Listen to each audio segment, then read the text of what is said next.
Welcome to the Community Producers. I'm your host, Jillian Beaumont. We're here today at the annual Fire Department Pancake Breakfast and Open House. There's lots of activities for the whole family, with all proceeds for the event going to the Friends of the Fort McMurray Fire Department Charities Fund.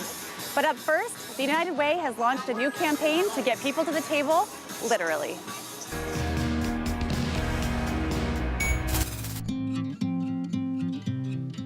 It's September, and that means it's campaign time for the United Way. We're going to be kicking off officially here in a couple weeks on September 7th, but the excitement's building. It will be a challenging year, as it always is, but I'm very excited about the new opportunities that we're incorporating in the campaign to broaden the impact of the campaign, expand what our 31 member agencies do day in and day out. One of those new opportunities is designed to engage the community like never before. Well, good afternoon, everyone, and welcome to the launch of our new Red Menu campaign. Woo! The Red Menu campaign is a collaboration between multiple restaurants to come together to support the United Way. When I had my eyes open during a Seeing is Believing tour, the Red Menu really just came forward from that. It was an idea that Krista Balsam and Bryce Kumka came up with. Just the idea of that, how can the restaurant industry come together to be able to support the non-for-profits? Well, the Red Menu campaign is all about getting the community together. It's the first year we're doing this, and we're extremely excited. It's a way of both raising funds towards our community campaign, helping our 31 member agencies, but it's also a way of engaging local businesses and the community overall. We thought this had happened in places like Vancouver and Toronto.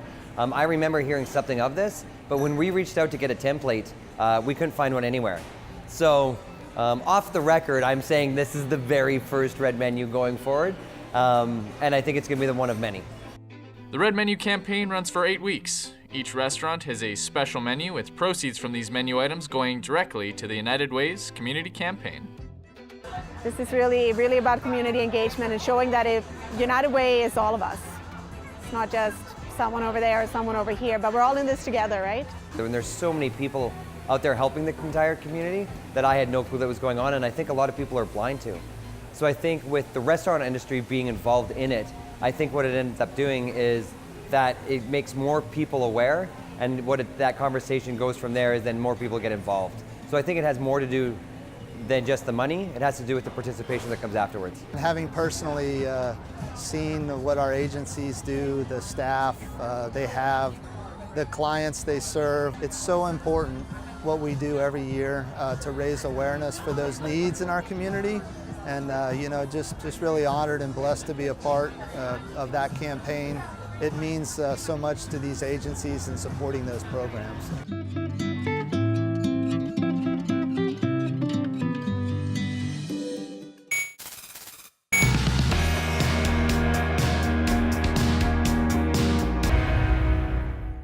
Welcome back to Community Producers. This is Chair of the Fort McMurray Fire Department Charities Committee, Ryan Carnahan, here to talk to us a little bit more about some of the charities that the fire department donates to. Yeah, so all the proceeds from this event are obviously going to our Charities Committee. Our Charities Committee, they help 5 local charities and 2 national ones. So we do the Food Bank, the Boys and Girls Club, Center of Hope, Salvation Army, and Waypoints, which is the women's shelter. We also are the sole sponsor of Team Canada Power Chair Soccer, which is a bunch of people that are confined to wheelchairs, and they play soccer games internationally, so that's Team Canada, and we also support Muscular Dystrophy Canada. Awesome. Yeah. Can you tell us about some of the events that you have coming up? Yeah, so every year we try and do a rooftop campout. We did that earlier this year. I think we raised $45,000. Fantastic event. That's great. We do a calendar every couple years, so that should be coming out next year, so everyone should watch out for that. And we also have our 2nd annual whiskey auction. We made a whiskey made from peated malt that was smoked from the fires that obviously happened in this with the Wood Buffalo Brewing Company last year, and we're just setting up the dates for that this year, where you can get your own little piece of history. Excellent. Yeah. And I definitely recommend making it out to calendar night. That's always a really fun time as well. So, great. Thank you so much, Ryan. Thank you as well. Up next, Former CFL players become coaches to the next generation of football players, right here in Fort McMurray.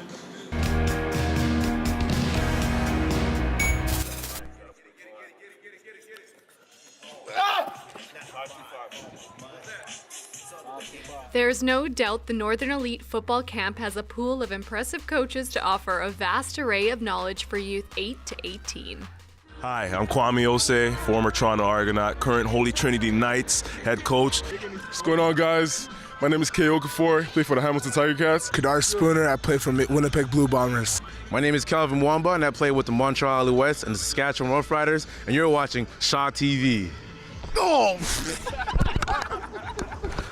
Held at Shell Place, the camp focuses on skill development and competition for beginners and elite athletes. Northern Elite Football founders Dylan Elias and Kwame Osei explain the weekend events.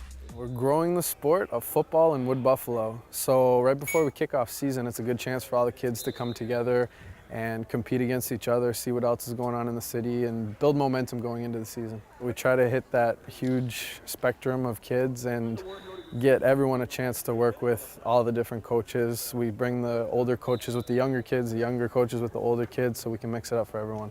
I think the kids just love being out and being around each other, you know, new friendships are built, you know, because in the regulars, when we have our seasons, these kids play against each other and, you know, there's rivalries and there's a little bitterness, but when you come here, it's all fun. So it's nice to get away from the rivalries and the tension and just have fun and do it together, you know. Today we have a mental health moment, you know. Myself and Dylan, we're all about positivity. It's our obligation to give what we never had.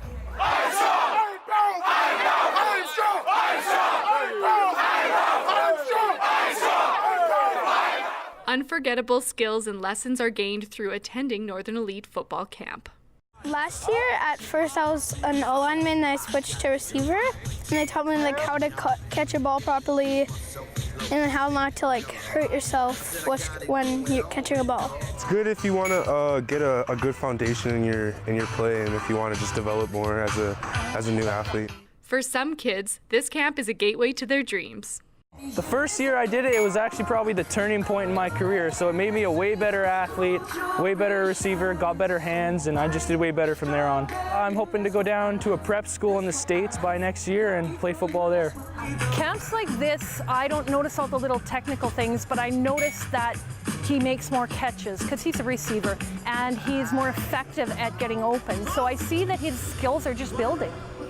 After much thought, I put on my cleats to give football a shot and jump in with the guys.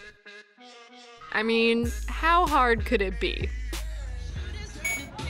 Now to make me do this and catch a ball, I don't know how successful I'd be at that.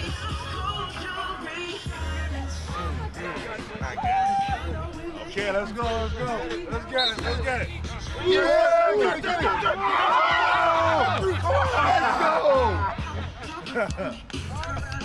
She's getting it. I don't know. We'll see how this goes. It's not turning out to be as easy as it looks, let me just say that much.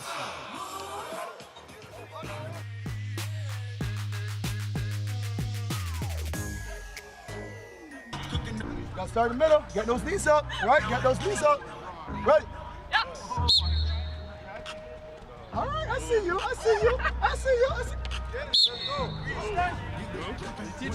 Who's my coach? Kwame? She got full. So, who's my coach? I'm green. You're green. Your defense. But I'm not big enough to be... I feel like you like catching though. I saw you catch a second ago. Okay. I think, you know what? We're gonna give you a special pass. You're gonna go with the receivers today. You're gonna go receiver. You're gonna go with this guy right here, Calvin Mwamba, and he's gonna teach you how to catch. Mwamba. So, After I received some lessons from Coach about being a receiver, I was ready to start the drills.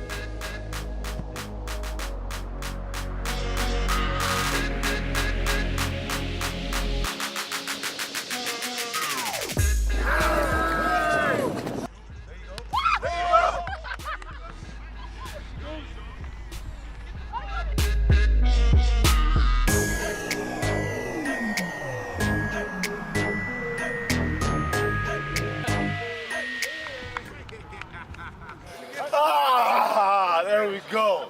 There we go. We got our new receiver here. New receiver. We're doing some defensive work. I don't know what that means really, but I guess we'll figure it out. Aren't you too small for defense? I would think so. I'm only 127 pounds, 5'4", so I think I would die in football, but the guys were like, you need to try defense, and I think they're just kind of trying to get at me. I'm not gonna let them. I'm gonna totally own defense and show them that this 5'4", 127 person can own a defense. We'll see how it goes. When it comes to football, I'm hanging up my cleats for now. That is it for the 2017 Northern Elite Football Camp. Until next time, I'm Brianna McCutcheon.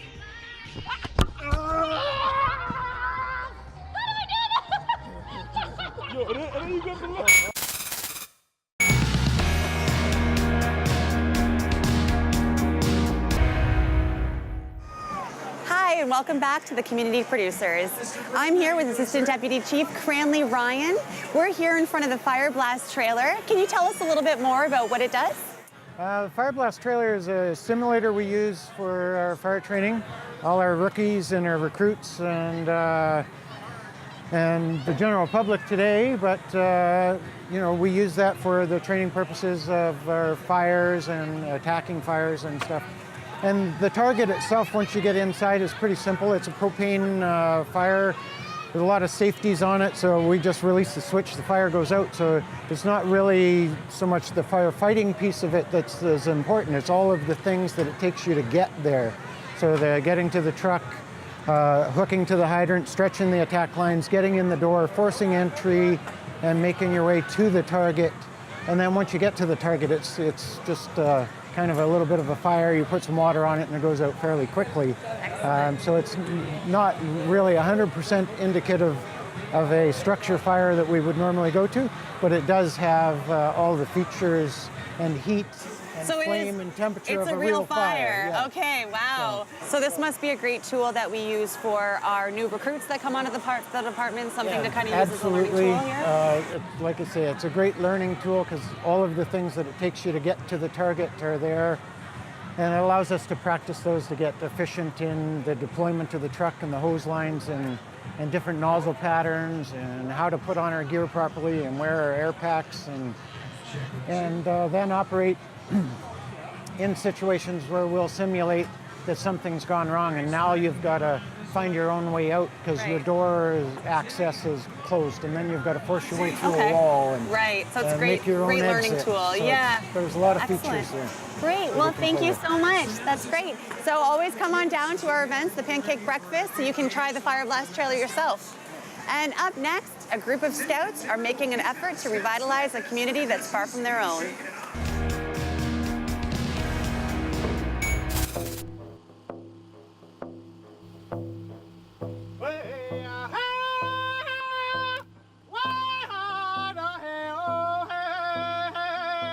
Fort McKay drummer Mitch Murkety blesses the land, scouts from both Fort McMurray and St. Albert prepare to heal the land in their own way. We have been invited by the 12th St. Albert Scouts to help retree areas that were lost in Fort McMurray.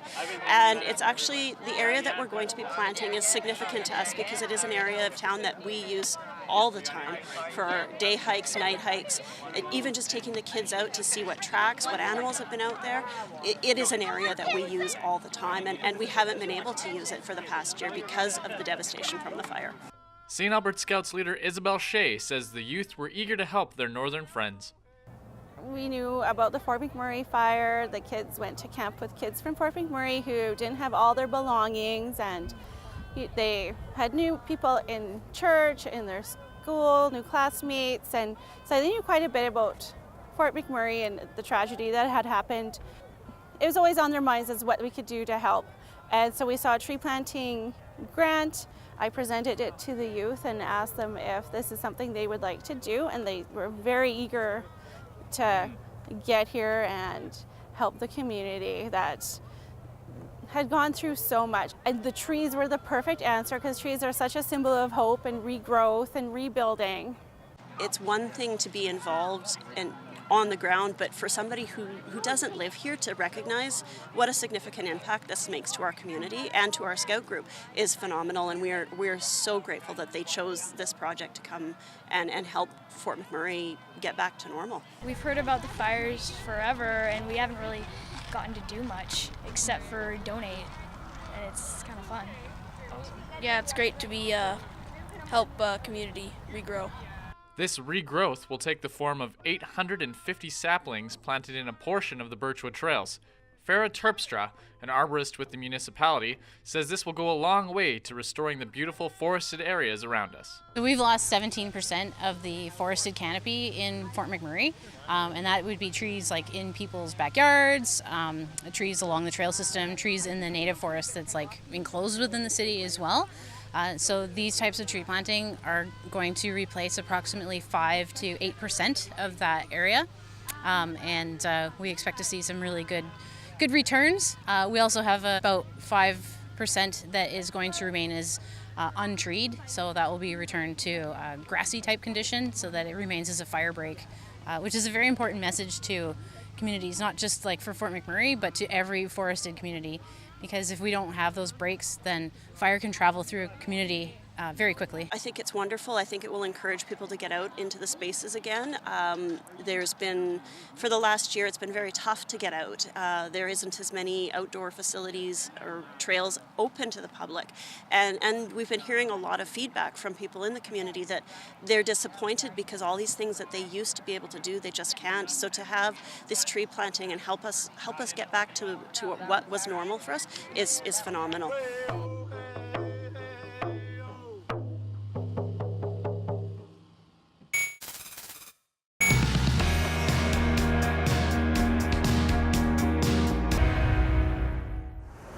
And welcome to the Community Producers. I'm here with Captain Ryan Pitchers. He's going to talk to us a little bit about vehicle extrication. So can you tell us a little bit about what you do when you're doing vehicle extrications during a real life call? Well, at any time we get a car accident, whether it's a single vehicle rollover, multi-vehicle crash, trucks, whatever, we respond to our rescue trucks. You can see behind us is our heavy rescue, and it has all of the tools and necessary equipment in order to be able to extricate a patient from a car or truck or rig, whatever it happens to be. Can you tell us about some of the tools? Like, do you guys actually use the Jaws of Life? We do. The Jaws of Life is a trademark term for a specific company, but yes, we have Jaws of Life. They're hydraulic spreaders, and we have hydraulic cutters, rams, reciprocating saws, hand tools, air chisels, struts. There's any number of tools on that truck. It's literally a rolling tool crib.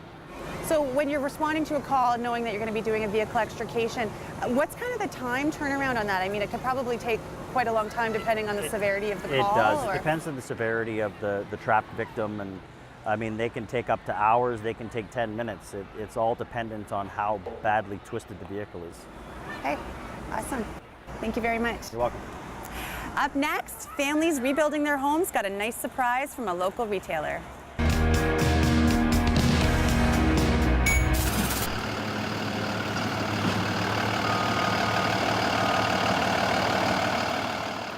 A barbecue by Northern Light Lunches, volunteers from Marks and Habitat for Humanity, and a surprise. Habitat for Humanity Wood Buffalo teamed up with Marks to help families who lost their homes during the wildfire. Today we decided to surprise the family with a full outfit from top to bottom, workwear, safety boots, accessories, gloves and whatnot to help them in the beginning and during their for building their forever home. After the gifts were handed out and photos were taken, Carol Mackenzie couldn't help but feel overwhelmed with emotion by all the support her and her husband had been given during these tough times. The volunteers here, incredible. The support we've gotten from other people, incredible. This town is wonderful, really supportive. It wasn't only the families that were feeling thankful, the volunteers felt it too. It's been a very rewarding process. I've always given back to the community in any way that I could, especially this community that's given so much to me and my family. So to be involved in this process has been very rewarding. This year has been a very trying year, and it's just sort of like gives us pleasure to really see some development here after all the sadness. With construction starting on these forever homes, Carol can't wait for the day her family and furry friends can be back home where they belong. Instead of being limited in the spot that we're staying in right now, they will be able to be always in the living room or in the kitchen hounding for food. It's missed so much. For the community producers, I'm Brianna McCutcheon. That's all here today at the Fort McMurray Fire Department Pancake Breakfast and Open House. We had a great time with all of our visitors and community residents. Thank you for watching this episode of Community Producers. If you're interested in putting together a story or being a host like I am here today, email Shaw at the email address below on your screen. I've been your host, Jillian Beaumont. Thanks, and we'll see you again soon.